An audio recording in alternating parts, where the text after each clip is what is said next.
Guys, we got just about a half hour ago the announcement for the Hockey Hall of Fame class of 2023, and Henrik Lundqvist was the headliner. We kind of, former teammate of yours, we kind of figured he was going to go in. But boy, there were some surprises on this list. Most namely, we had, including Hank, 3 goalies. You can see the list there. Pierre Turgeon, who's been eligible for quite a while now, goes in. Mike Vernon, Tom Barrasso. You see Caroline Ouellette as one of the great women's players, Pierre Lacroix and Ken Hitchcock in the builders category. I'll start with you, Rupper. What stands out on that list? Well, besides the goalies union standing up, you know what, everybody's going to have, and that's what I love about sports, right? Like, we have these kind of hot stoving back and forth, who should be in, who's been snubbed over the years. Regardless of what your opinion is, for players to not go in, and first off, to be even considered in this conversation is a huge endorsement of what you were as a player. But to not go in and have some time, like Pierre Turgeon, like, that's got to be kind of cool, right? Like, I wonder at some point if some of these players are like, you know what, I'm okay with it. It's probably not going to happen, and then it does happen. So I love the fact that you know, it doesn't have to happen right away, and these are all very deserving names, though. So I was surprised that there's 3 goalies, though. Yeah, me too, but all deserving, incredibly deserving. You look at a guy like Barrasso, who started his career so good and then just continued it through. He's in the Hall of Fame. Good for him. For me, personally, I'm from Calgary, and Mike Vernon, he's a Calgary guy, and you know, he won a cup when I was born, and then you grow up, and there's a legend of Mike Vernon. As you grow up and you're playing street hockey, that's the guy that you want to be if you're unfortunate enough to be in between the pipes. So for Mike Vernon, I think that's cool, being a guy from Calgary, that he was everything if he wanted to play goalie or if you got stuck with that position. So it is really unique, though, to see all 3 of these guys get in on a year where they're all deserving, but everyone's got to wait their time, and unless you're Henrik Lundqvist for good reason. But you look at the size of these goalies, too, and you compare them to a Henrik Lundqvist, who's not a huge guy, but the equipment's so much different. These guys were so acrobatic. I love watching these old highlights. It's a different era, right? I mean, and I think we go through the history of hockey. There are different eras. There are different rules. There were different things that went on. There were a different number of teams, different number of players. I never think it really, you know, hurts someone's legacy, though, because, like, you know, it's hard to compare. Like, those guys, you know, people say about, like, Bossy and Ovechkin, right, as great goal scorers. Well, Bossy had certain limitations in that era. Like, they didn't have the sticks they have now. They didn't have a lot of the nutritional benefits, all those things that go into it. And, you know, in Ovi, you can look back, well, look at those goalies. They weren't as good. Well, there was a lot of things that were different. They were both great. And I think, you know, you saw the numbers there with the goalies.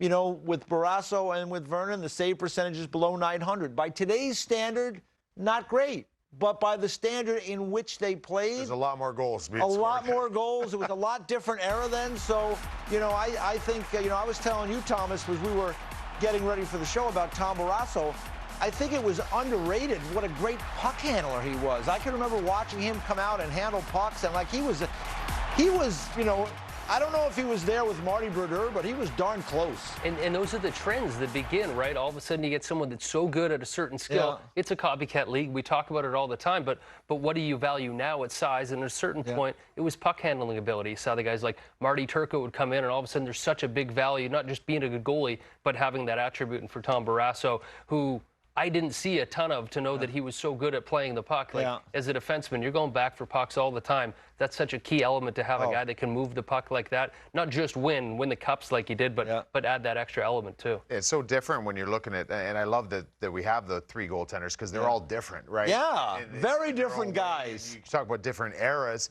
where, you know, I don't know. I didn't play during that time. I don't know how much kind of the goaltending coaches and how much work. There were none. There were none. It was just, hey, go stop that puck. You know what I mean? So when you start seeing it broken down, and even to go fast forward into the most recent Henrik Lundqvist, this is a time where you started seeing butterfly-style goaltenders. Marty Brodeur was one of the rare ones that would still do. He was kind of a hybrid. He's like a little bit of a throwback in modern day goaltender. But Hank, when you start breaking down the goaltending position, he sat back in his net. Like he went against the grain like most goaltending instruction was to get out, to challenge, it wasn't necessarily about making saves, it was about blocking shots, right? And get those angles in.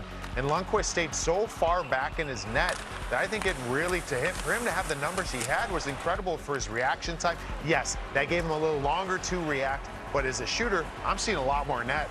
He's not looking as big when he's that deep in his net. So I think he was forced, like the goaltenders back in the day, to make the save, not just block pucks. And now, like when I first played against Henrik Lundqvist, there's always a write-up of the goaltending scouting, right? So you're going to have strengths, weaknesses, and the big thing that stood out to me, even while he was playing, a lot of guys are adapting it now, but that was the thing. He's way back in his crease, and you're thinking, okay, well, everyone else that I played against growing up, they're coming out to the top of the paint. They're bigger guys. They're challenging you. How do you score on that? And it's just someone that was so patient in his crease. And you look at all these highlights, he's not out at the top of his blue paint, and he's just using his quickness and his ability to read plays and make saves like this, where you're back at it, but you're reading the play, you're seeing things develop and sort of set a trend in that way. And I think some guys try to do it.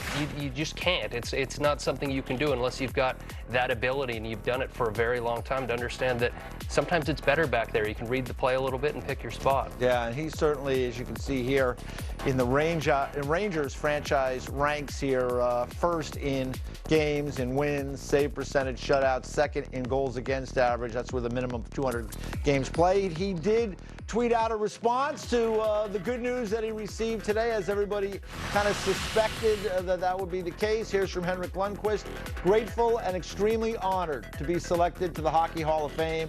Thinking of all the great players in the Hockey Hall of Fame that inspired me as a kid. Feels amazing to be included in this special group. So, you know, guys, I would think that the fact that they were looking at Lundqvist's resume maybe inspired the committee, and it's an 18-member committee, and you have people that come in and out. Like, for example, Joe Sakic was on that committee for the first year this year. Here's a look at who is on that committee. You can go through the names. You know most of the people that are on that list, right?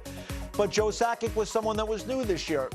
I don't think it's any surprise that Pierre Lacroix, his former boss in Colorado, the general manager of the Avalanche for many, many years, so much success he had there, is now in the Hockey Hall of Fame as a builder. So there are different voices that step up. There weren't as many kind of no-brainer first ballot guys as we've seen. Lundqvist was probably the only one. So it was an opportunity maybe to look at some underappreciated areas of the game for the Hockey Hall of Fame, and I think goalies have been underrepresented, and I think coaches have been underrepresented, and I thought we see the three goalies, and we also see Ken Hitchcock today. So kind of interesting that maybe doing some cleanup work on some of these positions that they've thought about for a while, and now they're going to include them in the Hall of Fame. Yeah, because it's again, just like you're mentioning, every year it's kind of a new mixed bag on who's eligible. That's right. And oh, let's not forget that this player has been kind of in the mix for a very long time, and just, I mean, there's a lot that goes into it. It's much easier for us to sit there and just be like, oh, I mean, this guy should be in. If that guy's in, this player should be in. So, but you know, I don't envy the people in that position to make those calls. But again, I mean, you're talking just even for one person to be like, this player should be in the Hall of Fame. I mean, that's a huge endorsement. Yeah, and I think the benefit of having a big committee, and you look at all those names, Hall of Famers, like, they played with a lot of these guys, like you said, and I think that wealth of knowledge, not just about the player, but the teammate and the things that perhaps they did that maybe their numbers or their stats didn't really show, these guys know. And I think when you put all those heads together and they talk about these players, it's not a popularity contest. You're breaking down not just the accolades, but the type of player they were and guys that played with them or the other women that played with everyone that's getting in. Over time, you get a better picture of people, and I'm sure this year, it must have felt good to say, we're finally going to pick up the phone and call these people, because perhaps you get to the point, some of these guys, they might shut off their phone. They've been through this year after year. They haven't been able to reach Tom Barrasso. Yeah, let's hope he knows soon. Yeah, I'm sure that he's going to find out. He's on a boat somewhere, maybe. Yeah. And I know when we dig into, everyone's going to dig into the resumes of all these individuals that are being put into the Hall. It's a lot of times just a friendly reminder. It's not the NHL Hall of Fame. Yeah. It's Hockey Hall of Fame. Yeah. So again, the Stanley Cup is it matters. It's a big deal. It matters It's to a lot big of people, deal. but it's not the end-all, be-all. Yeah. And I think Henrik Lundqvist is a perfect example of that. His international success, I think, did him very well, obviously, in this. But I like the fact, and usually I'm one that thinks when we're measuring greatness for the all-time greats, I measure them on Stanley Cups. The Hall of Fame for me is a little bit different because if you're talking about a player during their time being the best, whatever they do. I mean, you could have Rod Brind'Amour's names come up, and Rod wasn't the offensive juggernaut his entire career. But he was the best defensive center. Two-time Selke winner. He's transformed his game over the years. So that's why he's in that conversation. Yeah. So there's just a lot of different things that go into it. But I think the Stanley Cups is one that maybe people, I think, almost put too much of an onus on. Yeah, sometimes they probably know, talking to Brian Burke, who's on the committee, and, we had a good conversation last year, and he was quick to remind me. He said, to your point, the international component is about a third. He goes, we think about, obviously NHL stuff, Stanley Cups, hardware there. There's other components, and then there's the international component, which is really valuable. And Henrik Lundqvist was a gold medal winner for Team Sweden in 2006, and he was a key part of their elite teams for many, many years. So that played into it for Henrik Lundqvist as well.